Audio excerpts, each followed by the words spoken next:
नीलम देवी सुबह की पूजा कर चुकी थी कि तभी दरवाजे की घंटी बजी। राखी बहू जरा देखो तो लगता है तुम्हारे बाबूजी आ गए। बोल रहे थे कल गांव से आ जाऊंगा। जी माँ जी अभी खोलती हूँ। राखी ने जैसे ही दरवाजा खोला वो दंग रह गई। मदन लाल के साथ एक 16-17 साल की लड़की थी जिसने गले में जयमाला पहनी हुई थी और मांग में सिंदूर लगाया हुआ था। बहू अपनी नई सास का गृह प्रवेश नहीं करोगी? ये क्या कह रहे हैं बाबूजी? नई सास? हाँ, मैंने मनोरमा से शादी कर ली है। क्या शादी? ये सब क्या है बाबूजी? मैं कुछ समझ नहीं पा रही हूँ। क्या हुआ रेखा बहू? कौन है ये? आपके साथ कौन है? ये मेरी पत्नी है मनोरमा। मैंने इसके साथ गांव में शादी की है। अब ये हमारे साथ ही रहेगी।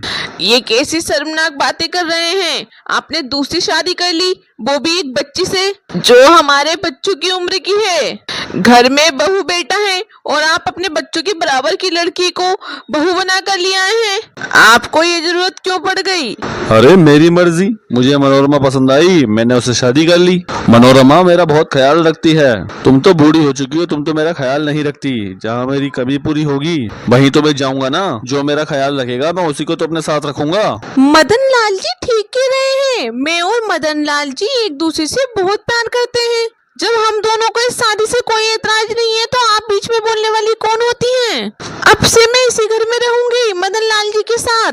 बाबूजी आप ये ठीक नहीं कर रहे हैं। माँ के होते हुए आप दूसरी शादी नहीं कर सकते हैं। राजेश ठीक कह रहे हैं। एक शादी के होते हुए दूसरी शादी करना गैर कानूनी है और वैसे भी मनोरमा नाबालिग है और एक नाबालिग से भी शादी करना जुर्म है। माँ जी अगर चाहें तो आपके खिलाफ पुलिस में रिपोर्ट कर सकती हैं।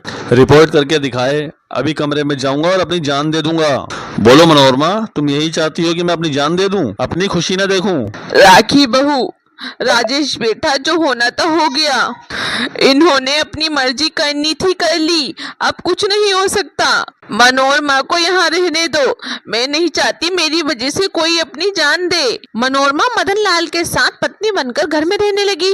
कुछ दिनों बाद मनोरमा के माँ बाप भी रहने के लिए आ गए। उन्होंने कभी शहर का रहन सहन नहीं देखा था। आते ही पूरे घर को नरक बना दिया। रसोई में से तो बड़ी गंदी बदबू आ रही है। रसोई में क्या बन रहा है? माँ जी मनोरमा अपने घर वालों के लिए मछली बना रही है। बाबूजी ने खुद बाजार से ला कर दी है।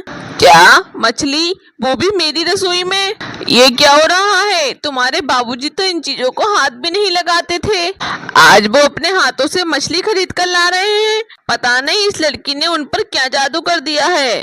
ये तो अपनी उम्र के साथ साथ अपने संस्कार भी भूलते जा रहे हैं। माँ जी मैंने आपसे पहले ही कहा है, अगर बाबूजी को ठीक करना है, सही रास्ते पे लाना है तो आपको पुलिस में कंप्लेंट कर देनी चाहिए, पर आप मेरी मानती ही नहीं हो। नहीं बहू, मैं नहीं चाहती कि पुलिस तक ये बात पहुँचे। हमारी बहुत बदनामी होगी। जो चल रहा है चलने दो। मुझ में अब हिम्मत नहीं है ये सब लड़ाइयाँ करने की। राखी की सास नीलम देवी उस दिन बहुत रोई, पर समाज के डर से वो कुछ नहीं बोली। ऐसे ही उन्हें कुछ दिन रहते हुए हो गए। रेखा मैं कब से बोल रहा हूँ, एक कप चाय बना दो। क्या हुआ? रसोई में दूध नहीं है। सुबह मंगवाया था, मनोरमा के घर वालों ने सारा खत्म कर दिया। मैं बाबूजी से अभी बात करता हूँ। राजेश गुस्से में अपने पिता के पास जाता है। बाबूजी मनोरमा की ये क्या तमीज है? सुबह इतना दूध आया है, सारा दूध खत्म कर दिया। एक कप चाय के लिए भी दूध नहीं है। आप कुछ बोलते क्यों नहीं हो? देखा आपने अपनी माँ से ये किस तरह से बात कर रहा है? मुझे मनोरमा कहकर बुला रहा है और ऊपर से ये भी बोल रहा है कि मैंने और मेरे परिवार वालों ने सारा दूध खत्म कर दिया। सुनो, मैं एक दिन भी यहाँ नहीं रहूंगी। मैं अपने माता पिता के साथ जा रही हूँ। नहीं मनोरमा, तुम कहीं नहीं जाओगी। राजीव, मनोरमा तुम्हारी माँ है, इससे ढंग से बात करो। मेरी बस एक ही माँ है जिसने मुझे जन्म दिया है। ये छोटी सी बच्ची मेरी माँ नहीं बन सकती। बेशर्मी भरी बातें मेरे सामने मत करो।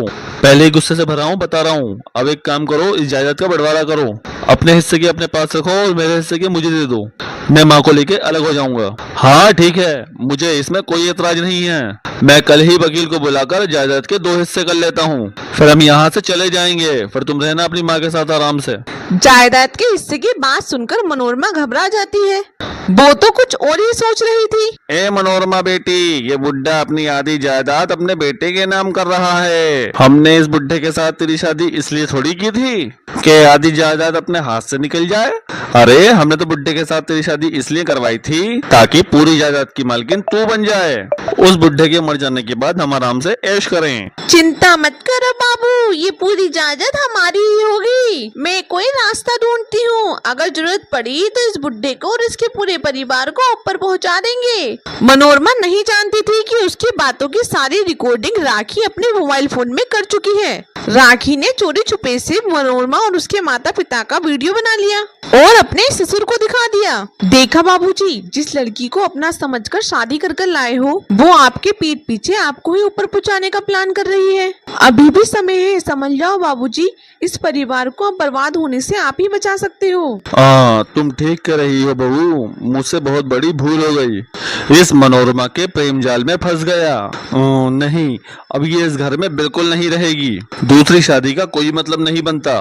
मनोरमा मेरी कोई नहीं है। राखी की चाल काम आ गई और उसके ससुर ने मनोरमा को उसके परिवार के साथ धक्के देकर बाहर निकाल दिया। मदन लाल की आंखों से मनोरमा के झूठे प्यार और उसके धोखे का पर्दा उठ गया। आज नीलम देवी के जीवन में फिर से एक बार सुख शांति आ गई थी, वो भी अपनी बहू राखी की वजह से। राखी ने अपनी समझदारी से अपने सास ससुर के रिश्ते और अपने घर को बिखरने से बचा लिया। चैनल पे नए हैं तो वीडियो को लाइक करें और चैनल को सब्सक्राइब करें और कमेंट करके हमें जरूर बताएं कि आपको हमारी वीडियो क्या बहू आज फिर पास्ता। तू तो जानती है ना बहू, मुझे पास्ता इतना पसंद नहीं है। मेरे लिए तो रोटी और सब्जी ही बना देती। वो माँ जी, देवर जी को पास्ता ज्यादा पसंद है ना, तो मैंने इसलिए पास्ता ही बना दिया। लेकिन कल ही तो पास्ता बनाया था।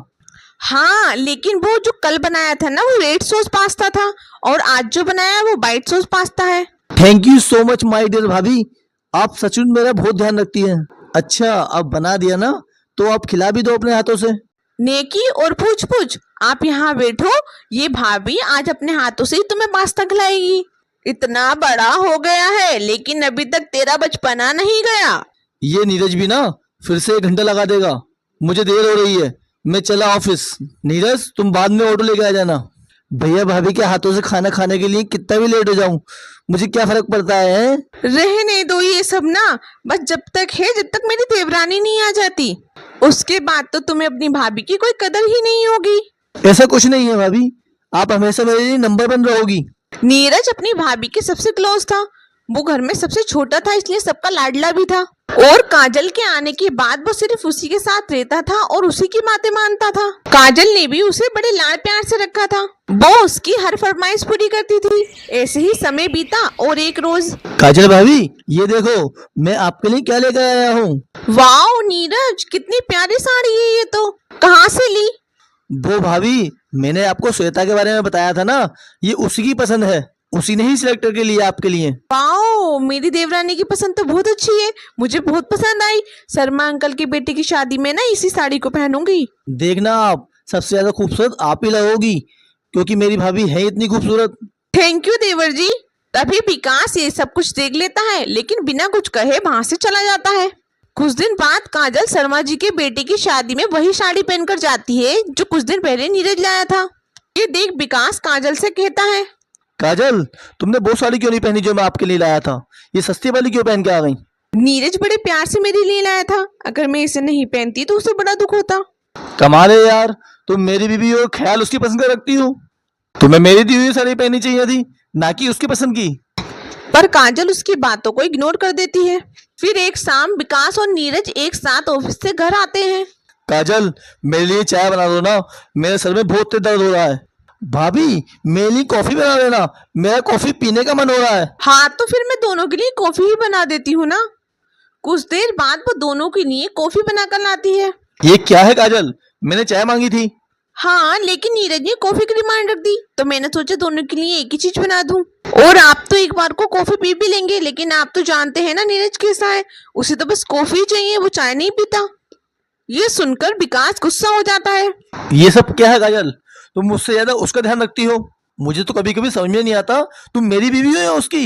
ये सुनकर काजल की आंखों में आंसू आ जाते हैं। वो आपका छोटा भाई है, बस मैं इसीलिए उसका ज्यादा ख्याल रखती हूँ और वो भी मेरा ध्यान रखता है।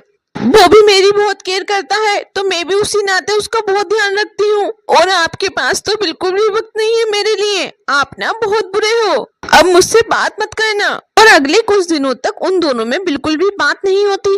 और अब ये बात घर में सबको समझ आ रही थी। और फिर एक दिन, क्या भैया, आपको भाभी को अभी तक नहीं मनाया गया? ऐसी भी क्या बात हो गई? मैं बताऊं आपको भाभी को कैसे मनाना है? चुप हो जा तू, फिर बीच में बोला। मैं जैसे चाहूं उसे मना लूंगा, समझा तू? और तू कैसे जानता है कि उसे कैसे मनाना है? बीवी तेरी है या मेरी? अब ज्यादा बकवास मत कर, चुपचाप ऑफिस जा। ऑफिस जा रहा हूँ भैया, जा रहा हूँ, लेकिन भाभी से लड़ाई मत करना, फिर मुझसे बुरा कोई नहीं होगा। अबे तू जाता है नहीं? फिर नीरज ऑफिस चला गया और कुछ देर बाद विकास भी ऑफिस चला गया। लेकिन उसकी समझ में कुछ भी नहीं आ रहा था। तभी अपने ही ऑफिस में काम करने वाली एक लड़की प्रिया से उसने बात की। प्रिया, अब मैं क्या ही बताऊं, मेरी बीवी को समय ना देने के कारण अब वो मुझसे नाराज रहती है। तुम ही बताओ मैं उसे कैसे मनाऊं?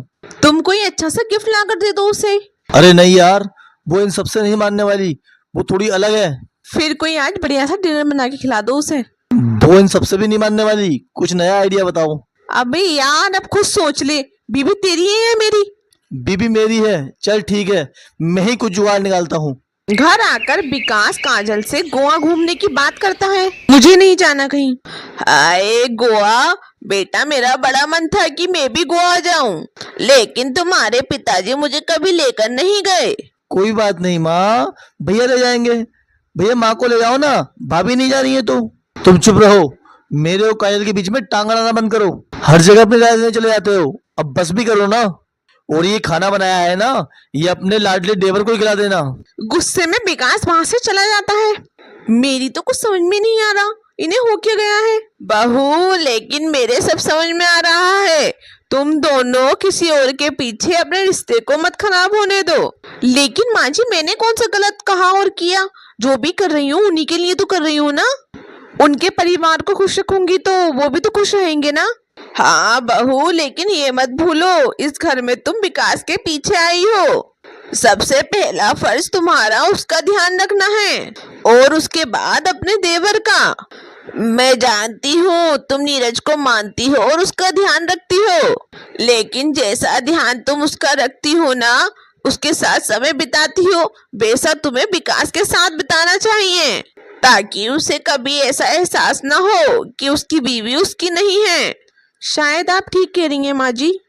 भाभी, आप मुझे भी माफ कर देना, जो मेरी वजह से आप दोनों के बीच में गलतफहमी हुई। मैं समझ गया सब, पर डोंट वेरी, मैं जल्दी ही श्वेता से शादी करने वाला हूँ, फिर सब ठीक हो जाएगा।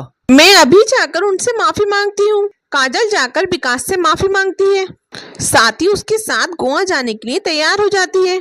कुछ दिन बाद वो दोनों गोवा चले जाते हैं और खुशी खुशी एक दूसरे के साथ समय बिताते हैं।